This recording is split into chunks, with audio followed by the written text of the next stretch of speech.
देखिए, चलिए कह रहे थे ब्लड में सभी पदार्थ होते हैं। पानी होता है, प्रोटीन होता है और अन्य पदार्थ होते हैं। ध्यान दीजिए, अभी अन्य पदार्थ में आयन भी होता है, आयन भी है, हार्मोन भी है, और एक बात और समझ लीजिए, इसमें सॉल्ट भी होता है जिसको आप कह सकते हैं नमक भी होता है।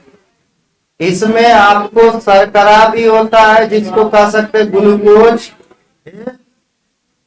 ग्लूकोज होता है, और इसमें बेकार पदार्थ के रूप में यूरिया भी होता है। ठीक है, ध्यान से समझिए, ये सब सारी चीजें होती है। तो अगर हम बात करें कि कौन कौन सा आयन यहां ज्यादा होता है, तो ये क्रम दिया गया है। याद रखिए, सबसे अधिक होता है क्लोराइड आयन। कौन आयन? सबसे अधिक होता है क्लोराइड आयन। उसके बाद फिर हमारा होता है, ठीक है ना,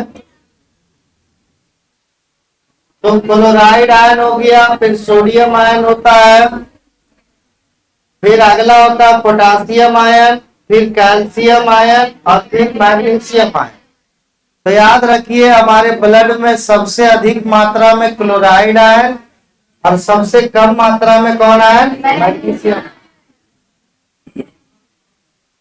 ध्यान दीजिए, आगे कहता है कि हमारे यहाँ, हमारे ब्लड में नमक की भी मात्रा होती है या लवण की भी मात्रा होती है। तो लवण के रूप में यहां पर होता है बाइकार्बोनेट। कौन कार्बोनेट? बाइकार्बोनेट आयन जो है, ये बफर, पीएच बफर का काम करती है। पीएच बफर का मतलब ये हो गया कि ब्लड में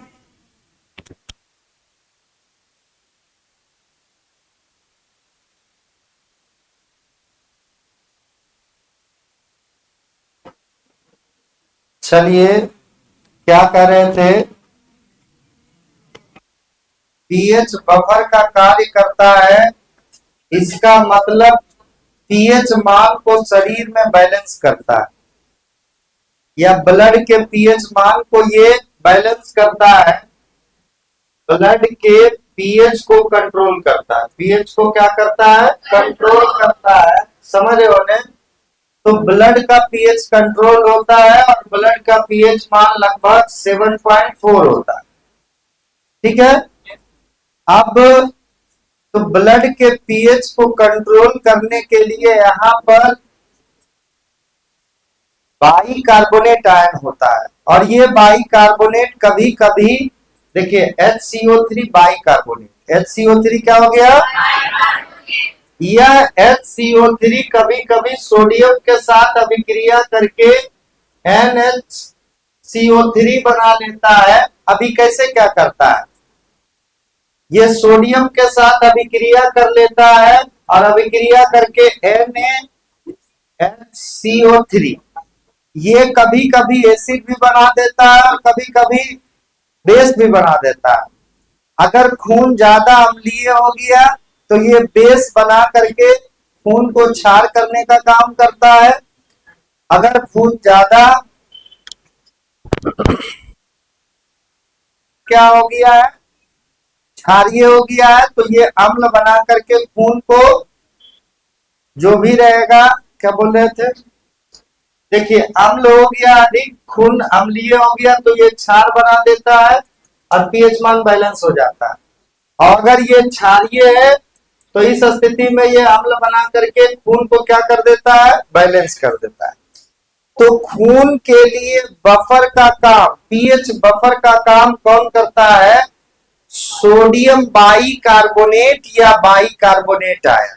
बाइकार्बोनेट आयन, समझ रहे हो ने? तो बाइकार्बोनेट आयन या sodium bicarbonate ion pH buffer का काम करता है, और ब्लड का पीएच मान अगर या तो नीचे हो गया या तो बढ़ गया, दोनों स्थिति में दिक्कत हो जाएगा। अगर ब्लड अम्लीय हो गया तो भी दिक्कत है, और ब्लड क्षारीय हो गया तो भी क्या हो गया, दिक्कत है। इस बात का हमेशा ख्याल रखिएगा कि अम्लीय पर भी समस्या आता है, क्षारीय पर भी समस्या आ सकता है। क्या क्या है, अगर हमारा जो भी है ब्लड जो है, देखिए अगर जो भी आप कह सकते हैं ब्लड जो है अगर अम्लीय हो गया, और अम्लीय कब माना जाता है, जब 7 एक डाटा दिया है 7.35 से, अगर ब्लड का पीएच मान 7.35 से कम होने लगे तो उस स्थिति में ब्लड को अम्लीय माना जा रहा है, या 7 से कम होने लगे तो वो ब्लड अम्लीय ब्लड होगा, और इस ब्लड को कहा जाता है एसिडोसिस। क्या कहा जाता है, एसिडोसिस। और वही ए बाबू, वही अगर बात किया जाए कि ब्लड का जो पीएच मान है, ब्लड का जो पीएच मान है वह 7.45 से अगर इंक्रीज होने लगा तो वह ब्लड क्षारीय ब्लड कहलाता है, और इस क्षारीय ब्लड को कहते हैं एल, क्या नाम है, एल के, एल का लो, एल ला तो छूट गया है, एल का, एल्कालोसिस। क्या हो, एक होता है एल्कलाइन, क्षार को, देखो क्षार होता है, क्षारक होता है, क्षारक हो गया बेस, क्षार हो गया एल्कलाइन, उसी से बना है एल्कालोसिस। क्या हो, एल्कालोसिस। अगर ब्लड क्षारीय हो गया तो इस स्थिति को एल्कालोसिस कहते हैं, अगर ब्लड अम्लीय हो गया तो इस स्थिति को एसिडोसिस। तो एक हो गया एसिडोसिस, एक हो गया यानी एल्कलोसिस।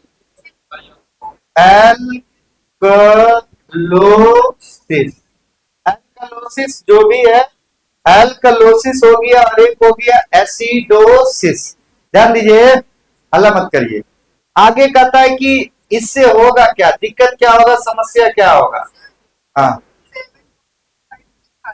हाँ 7.35 देखे बाबू, 7 से अधिक क्षारीय होता है, 7 से कम क्या होता है, अम्लीय। तो यहाँ पर बात क्या कहा जा रहा है, 7.3 से क्या होना चाहिए, कम होना चाहिए। तो 7.3 अप्रोक्सीमेट 7 ही है, तो 7 से अगर कम हो रहा है तो उस स्थिति में अम्लीय हो जाएगा। तो 7.3 एक डाटा दिया गया है कि 7.4 है तो वो नॉर्मल ब्लड का पीएच है, और उस 4 से भी ज्यादा हो गया, 4 पॉइंट यानी क्या है 4.5 समथिंग जाने लगा तो ब्लड जो है क्षारीय हो जाएगा, और 7.4 से कम होने लगा यानी दैट मीन 7.3 या उससे कम होने लगा। 7.3 से अगर ब्लड का पीएच मान कम है, 7.3 नहीं, 7.3 से कम होने लगे तो उस स्थिति में ब्लड क्षारीय हो जाएगा। अब जब ब्लड क्षारीय और अम्लीय हो जाएगा तो बहुतों पर प्रभाव पड़ेगा। क्या प्रभाव पड़ेगा, ध्यान दीजिए, कुछ के बारे में बोला है। हे बाबू, अगर ब्लड हमारा अम्लीय हो जाएगा तो ब्लड अम्लीय होने पर हमारे जो मस्तिष्क की कोशिकाएं हैं, तंत्रिका कोशिकाएं, वो तंत्रिका कोशिकाएं काम करना जो है वह धीरे धीरे स्लो हो जाएगा, और तंत्रिका कोशिका काम करना जब स्लो कर देगा तो हमको बेहोशी छा जाएगा। क्या छा जाएगा, आदमी बेहोश हो जाएगा। तो याद रखिए, अगर आपके ब्लड में ब्लड का पीएच मान 7 से कम होने लगा, आपका ब्लड अम्लीय होने लगा, तो उस स्थिति में आप बेहोश हो जाइएगा। माथा ही आपको कंट्रोल कर रहा, मस्तिष्क की कोशिकाएं काम करना बंद कर देगी या स्लो हो जाएगी, आदमी कोमा में चला जाएगा या बेहोश हो जाएगा। दूसरी बात है कि मान लिया जाए अगर मान लिया जाए ब्लड अत्यधिक क्षारीय हो गया तो उस स्थिति में आदमी हाइपर एक्टिव हो जाएगा, बुझे हो ने, ज्यादा जो भी रहेगा दिक्कत हो जाएगा।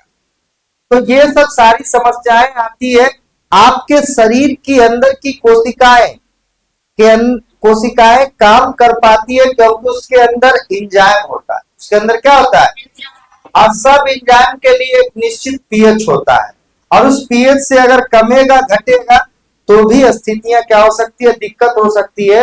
अब अंदर बैठा कोशिकाओं के अंदर बैठा इंजाइम अपना काम करना बंद कर देगा, और इंजाइम काम करना बंद कर देगा तो कोशिकाएं काम करना बंद कर देगी, और आदमी क्या हो जाएगा,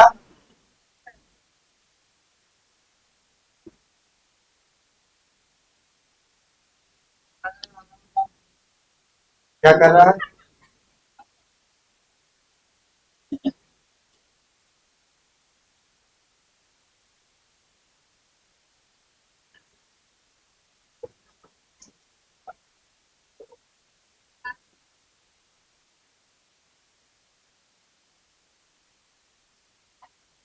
देखिए तो ये सब सारी बातें तो हो ही गई।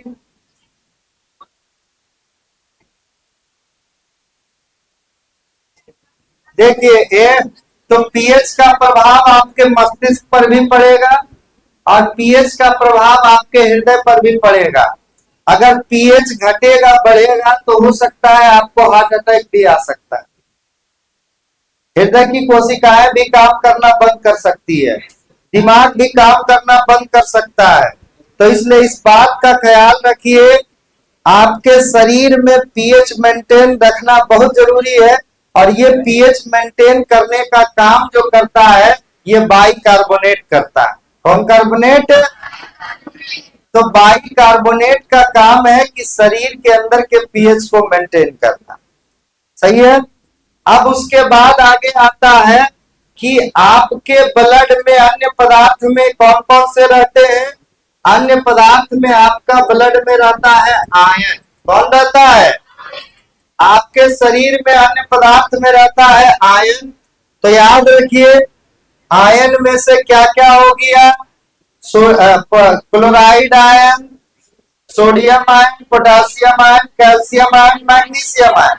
लवण में बाइकार्बोनेट या सोडियम बाइकार्बोनेट जो पीएच बफर को मेंटेन रखता है और ब्लड का पीएच 7.4 बनाए रखता है, और 7.4 के घटने बढ़ने से ब्लड का पीएच मान ये जो है मेंटेन रखता है। जब ब्लड क्षारीय होने लगता है अत्यधिक तो ये अम्ल दे करके बैलेंस कर देता है, और जब अम्लीय होने लगता है तो छाप दे के बैलेंस कर देता है। चलिए आगे कहता है हमारे ब्लड में शुगर भी होता है जिसको कहते हैं शर्करा। तो ब्लड में जो शर्करा होता है वह 180 से 100 mg, 80 से प्रति डेसीलीटर माने 1 डेसीलीटर ब्लड में 80 से 100 mg शर्करा होता है। अब अगर 80 से 100 बढ़ गया, इससे बढ़ गया तो बीमारी हो जाएगा डायबिटीज, ठीक है, चिनिया रोग या मधुमेह।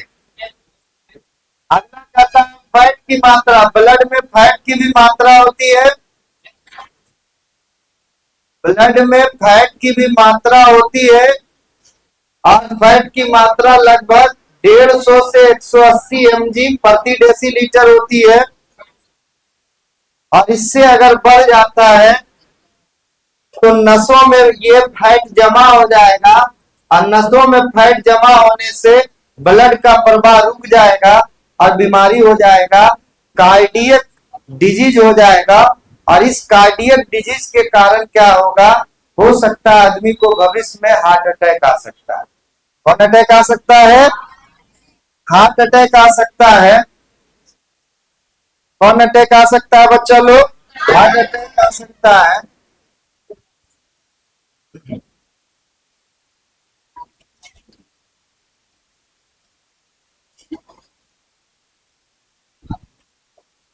की हुआ, क्या दिक्कत है, कहाँ घर है तुम्हारा, कहाँ घर है तुम्हारा, काहे का पहले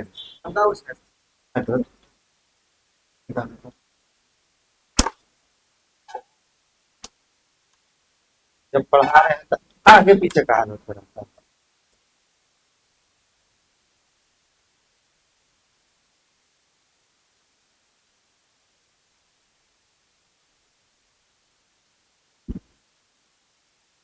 बात क्या कर रहे थे कि हाँ, तो ब्लड में आयरन भी होता है, ब्लड में सॉल्ट भी होता है, और ब्लड में शर्करा भी होता है, ब्लड में फैट भी होता है, ब्लड में यूरिया भी होता है।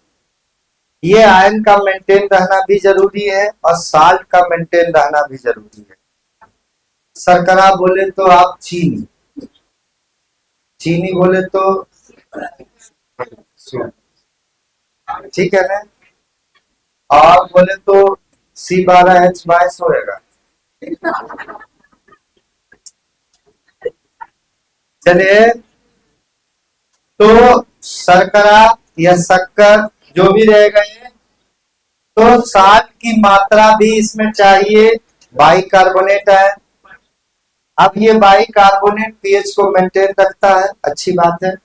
अब शर्करा की भी मात्रा एक निश्चित है कि प्रति डीसी लीटर कितना होना चाहिए, 80 से 100 mg, मिलीग्राम, कौन ग्राम, यानी एक डीसी लीटर ब्लड में 100 से 100 80 से 100 मिलीग्राम चीनी होना चाहिए। अगर 80 से 100 मिलीग्राम से बढ़ गया चीनी की मात्रा तो उसको डायबिटीज हो गया, कम गया तो जो भी रहता है तो भी बीमारी होगा उसमें, समझ रहे हो ने, लेकिन उस बीमारी का जो भी नाम रहेगा, यानी उसमें कोई विशेष बीमारी का नाम नहीं है, समझ रहे हो ने।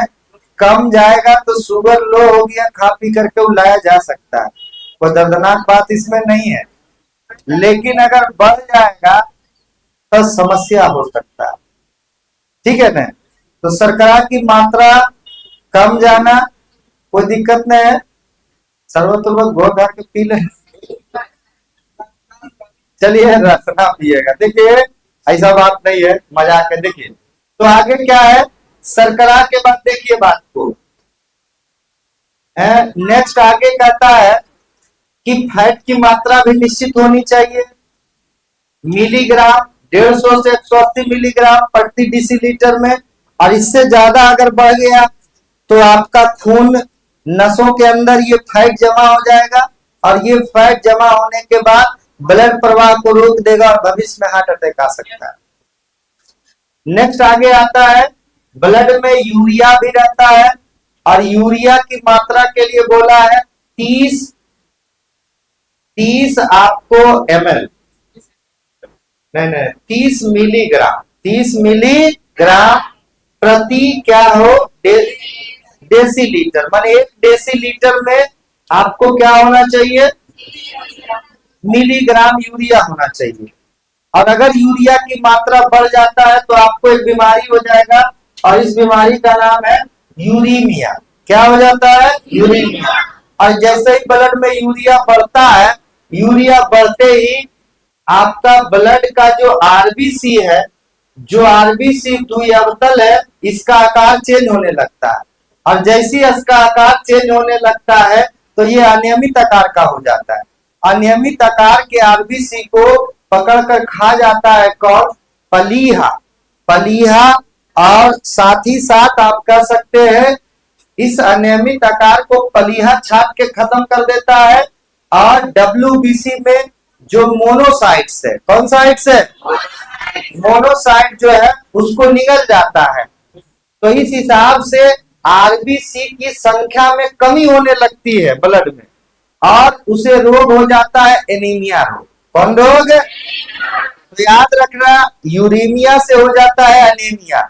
यूरेमिया से एनीमिया कब होगा, यूरेमिया कब होगा, ब्लड चेक किया, ब्लड चेक करने के बाद देखा कि 1 डेसीलीटर ब्लड में यूरिया की मात्रा इसका 100 mg अगर हो गया या 30 से ज्यादा हो गया तो डॉक्टर साहब बोलेगा आपको यूरेमिया हो गया। यूरेमिया के कारण क्या होगा, जैसे उसको यूरेमिया होगा उसके अंदर आरबीसी का आकार बदल जाएगा।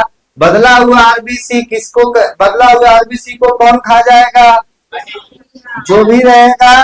पलीहा खा सकता है जिसको स्प्लीन कह सकते हैं, या आप कह सकते हैं पलीहा उसको छाट देगा, कहेगा तो सब खराब है।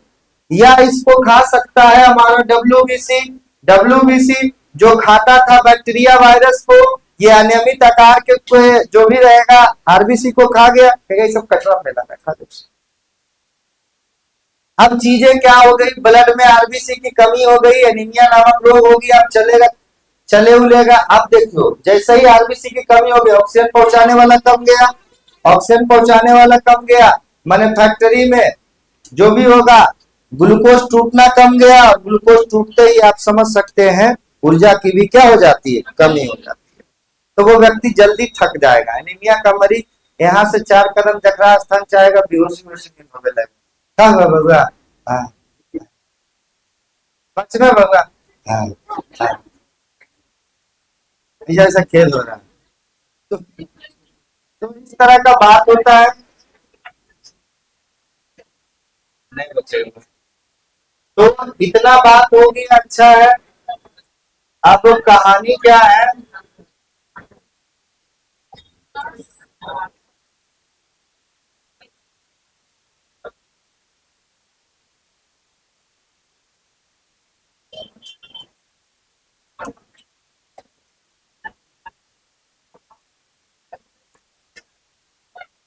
अब चीजों को लिखना चाहिए क्या, हाँ